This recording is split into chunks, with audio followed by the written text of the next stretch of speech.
Hi, this is Dr. Kimberley Linert, and you're listening to Incredible Life Creator Podcast. My guest today is Carin Andresen. Carin Andresen was raised in a small village north of Germany. The area was rural and conservative and not very beauty and health conscious. From a young age, Carin was interested in her appearance. After finishing high school, she attended an academy of a National School of Aesthetics to be trained as a qualified beauty therapist. Then Carin started modeling and took part in beauty contests in the local area. That took her into the professional world of modeling, to Italy, Milan, Hong Kong. She now teaches facial yoga, which combines elements of breathing, exercises, acupressure points, massage, and relaxation. Welcome to the podcast, Carin. Well, thank you so much for having me here. It's fantastic. Yes. Wonderful. And just tell everybody where you're calling in from. I'm actually in the village where I grew up, in the small village north of Hamburg. So I'm back with my parents because I'm on my way to New Zealand. I'm flying back to New Zealand next week. So as my parents are older, it's even more important to spend time with them and seeing old friends I went to school with and just taking it all in before I fly out. It's not around the corner, New Zealand, as you probably know. It couldn't be further away. So I'm just making the most out of it. That is beautiful. So tell us about you, how you started out in this modeling and how you got all the way up to facial yoga. And you got to talk about that because so when I did the modeling in Hong Kong and Milan, I felt after a few years it was kind of very superficial and artificial, and there were a lot of products that were really harsh on my skin. And then I ended up eventually in New Zealand. You know, New Zealand is very well known for clean, green, healthy living, and I kind of craved that. And New Zealand is just one of the most beautiful countries I've ever seen. And I was totally overwhelmed. I totally fell in love with the country. And my dad is a scientist. And because I was always interested in beauty, health, and skincare, he helped me developing a skincare range with some pine bark extract. And after I developed that, I did beauty treatments and I was self-employed and I applied those products to my clients. I sold them in beauty therapists around the country. And it was really amazing. I loved that. I got married, I raised a daughter there, and it was a wonderful lifestyle. Unfortunately, 2010, 2011, Christchurch was hit by a severe earthquake, which destroyed the whole city.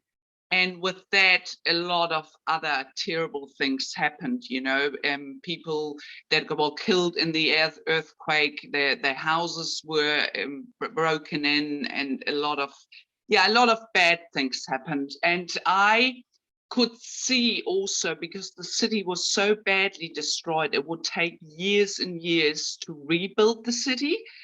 And so I started doing a lot of soul searching, what I really wanted, if I wanted to spend the next 6 years in a broken city with everything that was going on, or go back to Europe, being German and having a passport. And my daughter had a German passport, and show her the culture of Europe and send her to an international school and being closer to my parents and my sister who live in Europe. So I went back to Berlin. I discovered Berlin. I've never really spent time over there, but to me, it was a really multicultural, a lot of different languages, an exciting city. So at nearly 50, with 2 suitcases and a 14-year-old daughter, I went to Berlin and started basically a new life there. It wasn't easy. I didn't have a job, but I was determined kind of to find a way, and it worked. I got a really good job Unfortunately, my daughter didn't stay at the school because her dad, being a New Zealander, wanted her back there, and it was an easier lifestyle, and she wanted to live with her father, so she traveled back to New Zealand. 2016, my daughter she got meningitis and nearly died in New Zealand. And that was a time where I obviously flew over, and she was in a coma for a long time. And I was by her side, and I did a lot of praying and soul searching. And the girl before her died, and she was extremely lucky. She was unconscious when she was got into hospital, and they saved her life, and she fully recovered. And I think there was a time where I did so much soul searching and so much gratitude and appreciation that I looked more inwards. Outer beauty is one thing, but inner beauty and having the real true essence of things, just that's the true meaning of life. So 2017, I went to India. I learned a lot about Ayurveda. It's south of India, and I recovered a lot. I mean, there was so much going on to work through after the earthquakes, after moving across the world, after nearly losing her in quite a few years, that I wanted to do something. Again, I wanted to help people, and my true passion is to give, to help people working through whatever they need to go through. Then 2020, when we had Corona and the lockdown, I came across facial yoga, and I laughed at it first, and I kind of thought, how can that work? It's just a lot of people pulling funny faces and some exercise. How can that actually make a difference? Mm-hmm. But the more I read about it, I read a lot of books, then I went on the course, being a certified facial yoga instructor, the more sense it made to me, and I absolutely fell in love with it. And I practiced about a year on myself and on some friends, and I got amazing results. And together with positive thinking, gratitude, affirmation, breath work, it was something that I knew I could teach when I'm in my 80s. It's not very physical. I mean, you need your hands, you need your face, you need your neck. So it's not something, and it only takes 10 to 15 minutes per day to get those amazing results, and you can easily incorporate that into your life. So it was my calling, but I was very shy because I've never done things online. How can I make some money, promote it, and get it out in the world? And I think last year when I went to New Zealand, back to New Zealand, and that city was rebuilt, and I talked to so many of my friends, well, female friends, about facial yoga, and they never heard about it. Mm-hmm. I thought, this is really, I need to do something about that now. It's in me, it's my passion. I want to help and support people. And then later on in the year, I started it, and now returning back, I'm on my journey. And I love it. I teach people via Zoom, and I get so much satisfaction and gratitude out of it. And it fits in with my background and everything I've done. So this is a short version of my story. It's very long, but it just gives you an idea, and hopefully, what this is all about. Yeah, it's been quite a journey from that artificial beauty to now inner beauty and facial yoga. And when you think of yoga, you do think of connecting to the light, connecting to yourself. Mm-hmm. So you've kind of did a 360. You went from this, whatever is just on the surface to this inner beauty that you can use to create a face that to the world is beautiful. Absolutely, exactly. And I firmly believe the older I got, also, Kimberley, if you feel good within yourself, you look good. We always say, look and feel your best. And I kind of like to say, feel and look your best, because honestly, if you truly feel, and as we get older, we will lose our looks, but if we feel good and are happy within ourselves and doing something that we are passionate about, and if we fully believe, no matter what age we are, we will always be beautiful and attractive. I love that. I really do love that. And I wanted to go back to those years, when everything was kind of falling apart in New Zealand and you went to India. So, what was the process you went through for that? Like, what were you thinking? Where was your heart? How did you get from New Zealand to India? It was a friend of mine. I've always done yoga, body yoga, since I was in my early 20s. And a good friend of mine who sadly passed away last year told me that he was in the south of India, and he told me about an ashram, which I've never been to. And that's always, again, something that was on my mind. It was never the right time. And I never thought, oh, do I really want to go by myself to the south of India? I've never been there, and totally different culture. But with the death, or close death, of my daughter, I think I thought life is so incredibly short. Here she was, nearly 18 years of age, and nearly passed away. How long am I going to wait to do something I've always wanted to do and always wanted to explore?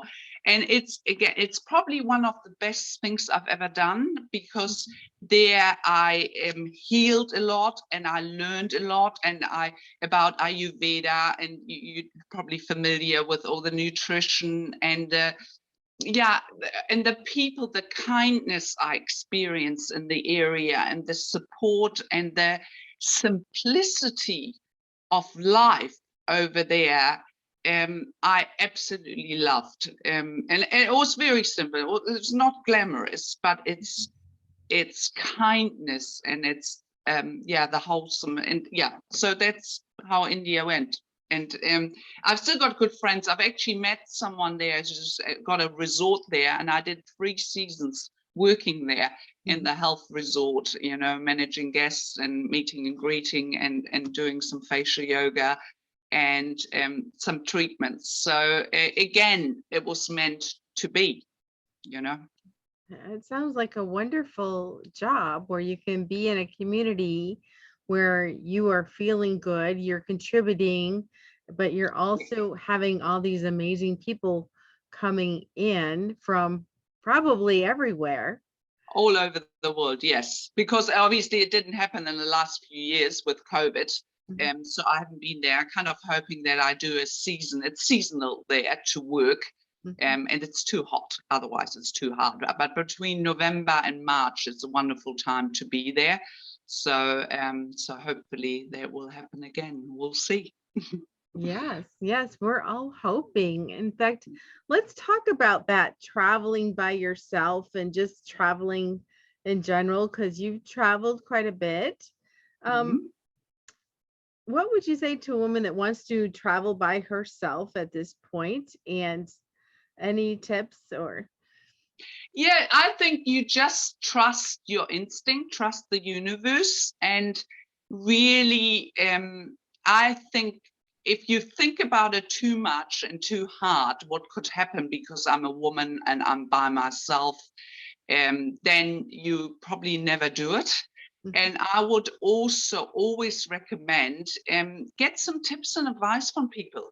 I mean, don't go necessarily there, where you kind of think, oh, this is probably not such a safe area. So talk to people, talk to friends. And if they've been there and recommend it, well, things could happen anywhere, couldn't they? It doesn't matter. You can cross the street and something can happen to you. So just be open, I would say, there, and trust in friends and in yourself, and you'll be fine.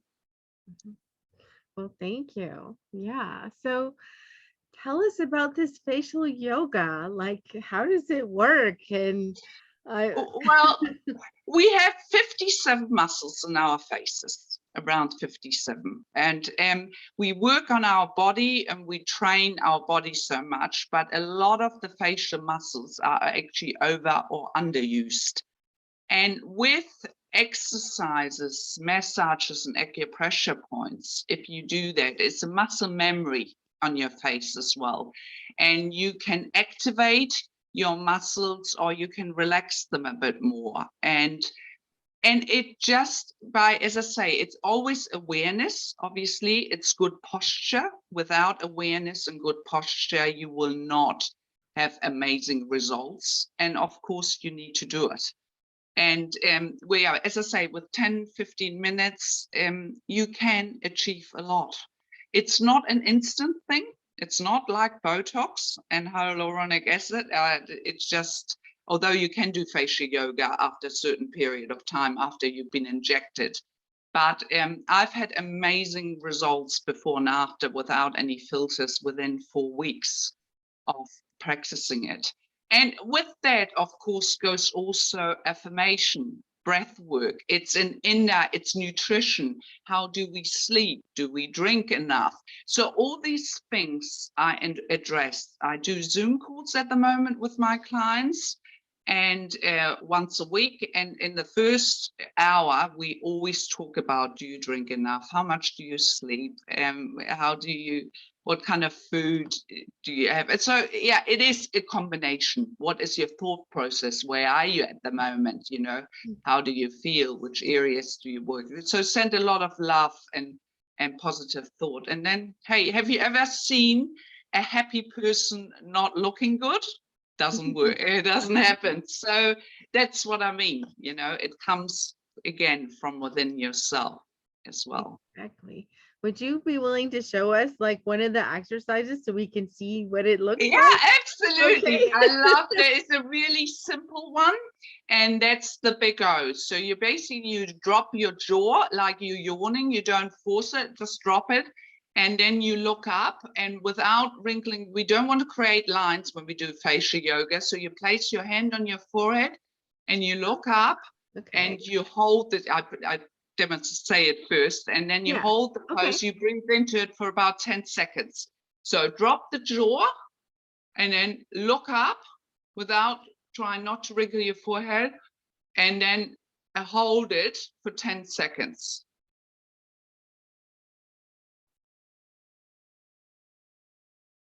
And then you come out, come out of it, release it, and then you repeat it twice more.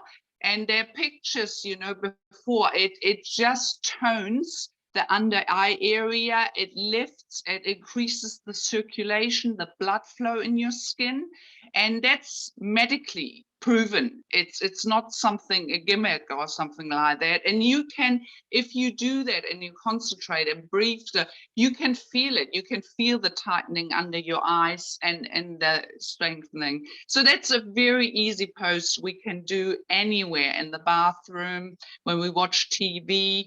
So it's a simple one. And if you then look up a little bit more, you also stretch the front of your neck as well. We are so busy looking down all the time, so we don't look up enough. So that's a very, very simple pose. I mean, there are so many poses. It's over 70 poses we can do. And what I like to teach, I like to have it really simple. I start with about 5 exercises to begin with, and then add 1 or 2 on.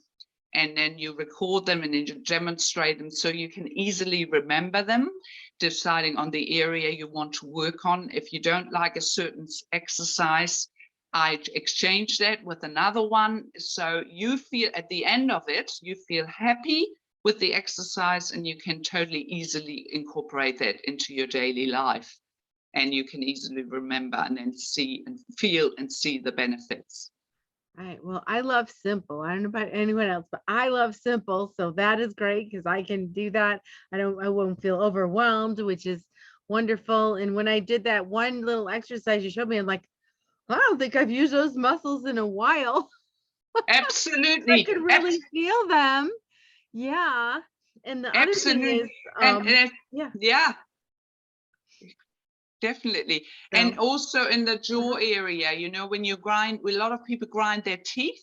Mhm. There's a lot of tension in the jaw area. So we can actually, you know, with just using our knuckles and just pull it out and just massage the points here Uh-huh. every day and be aware.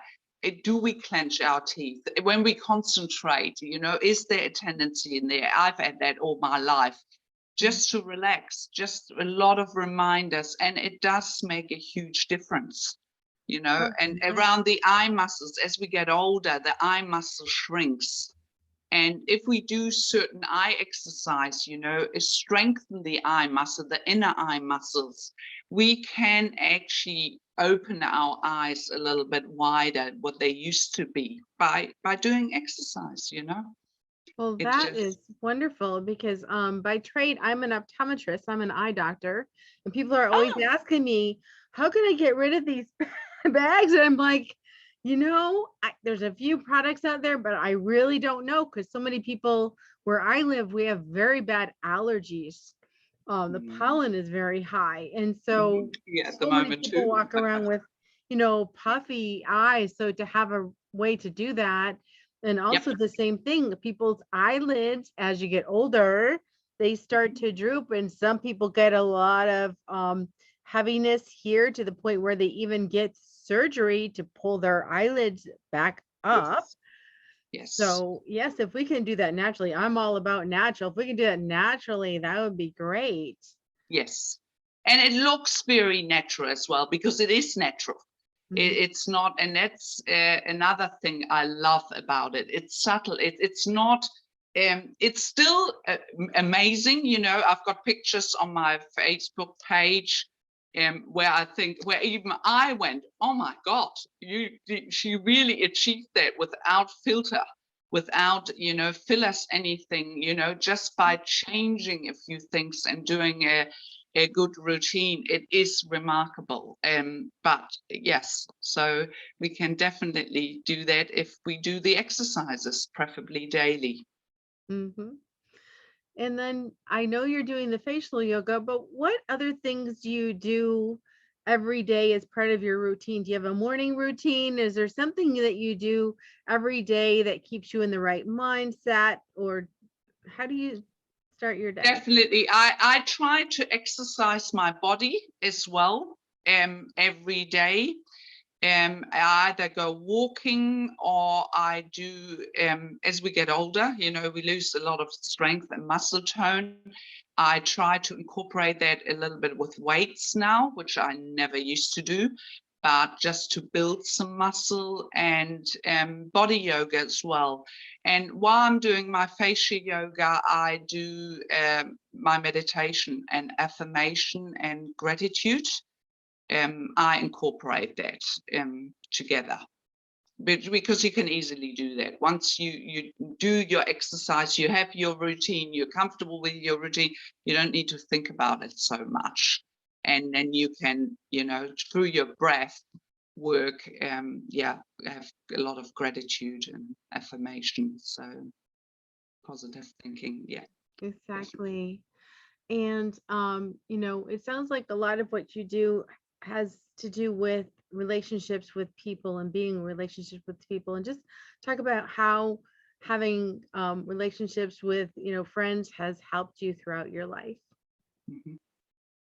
Yes. They always kind of been there. I've always in a situation where I felt very lost or didn't really know what's going to happen next. They come into my life. And I guess it's not just luck. I've always been open and always been curious. And I've always welcomed people where it felt good. So listen to your inner intuition. So be open, and then things will come to you. And then they're not always good, but often they have been. As I say, I was sitting in India the first time I finished a yoga class with someone, and we talked about how I found this place amazing in the class. And he said he's opening a health resort. And I sort of said to him a little bit at the time, jokingly, not thinking that would ever happen, but if he's looking for someone, to help him, or I would love to support there and work for him. And he took my number, and I thought I would never hear from him again. And 3 months later, he rang me up, and I worked there 3 seasons in a row. So that's what I mean. And he's become a very, very close friend as well, on a spiritual level. And so, yeah, that it just happens. So if I wouldn't have been open to that and closed off, it would have never allowed to enter that into my life and that experience. So yes, I would definitely say it's a good advice, no matter how old we are, if we're by ourselves or in a couple. If you open, you learn and you grow for any aspects of your life and any age. Exactly. And before we came on today, we were talking about horseback riding. What part has Yes. that taken in your life? Well, I grew up in a small village, and my dad was a local vet here, and he was always interested in horses. So before I could walk, I was on a pony, and then he was very specialized in dressage. So as I grew older, as a teenager, I spent a lot of time on horses, and I learned a lot about dressage and competition. So that was part of my daily routine for between the age of 4 to 18. I was on a horse every single day. So it's kind of a passion, and it's something. When I come back here to the village, my dad is 86 now, but he's still got a horse. Mhm. I go and do horse riding, although I haven't ridden for years. It's something you never forget, and you never, I've learned that from a childhood. So that's something, yeah, it's with being with an animal, being out in nature, and experiencing that I've learned that. It was great. That's true. Our pets, our animals are very special in our lives. Yes. And I was thinking when you said dressage, if you want to explain that to people, but what I like about dressage is that you have to have really great posture. So it really Yes. helps your posture and the way you stand in the world physically. So you want to explain that just for people that don't know what dressage is?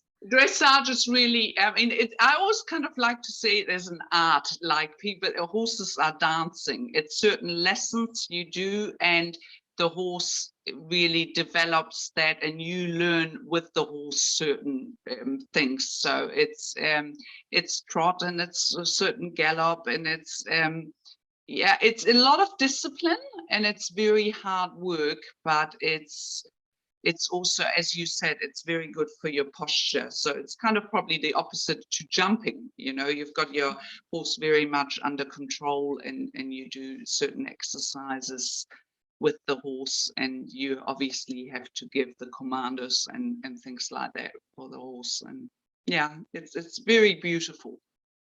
Right. Well, thank you. Well, back to the facial yoga. If people wanted to do that with you, how do they get in contact? I've got a website. It's faceyoga.co.nz, or they find me on Facebook. I've got a page, Face Yoga New Zealand. I've got a YouTube channel, Instagram. So all the social media, you can send me a message, DM me on Facebook, and we can go from there. Awesome. So now I have a personal question for you. What gives you the most happiness and fulfillment in your life right now? Helping and supporting people and connecting with them. That's something that gives me, a lot of pleasure and happiness and fulfillment. Beautiful. Well, thank you so much for being on the podcast today and for all your wisdom and teaching us about facial yoga. Thank you. It was lovely to be here. Thank you so much, Kimberly. Yes, so I have one last question before we finish. What is your best advice on living an incredible, amazing life? Take time for yourself, look after yourself so you can help others. Bigger decisions, sleep on them before you act. Listen to your inner self and to your wisdom, and be honest with yourself. But don't forget, age, and that's for any ages. So let's not age get in the way of fulfilling your true dreams, and never think you too old to do that. Beautiful. I love that. Thank you so much, Carin. We'll Thank talk you. again soon. Okay, thank you.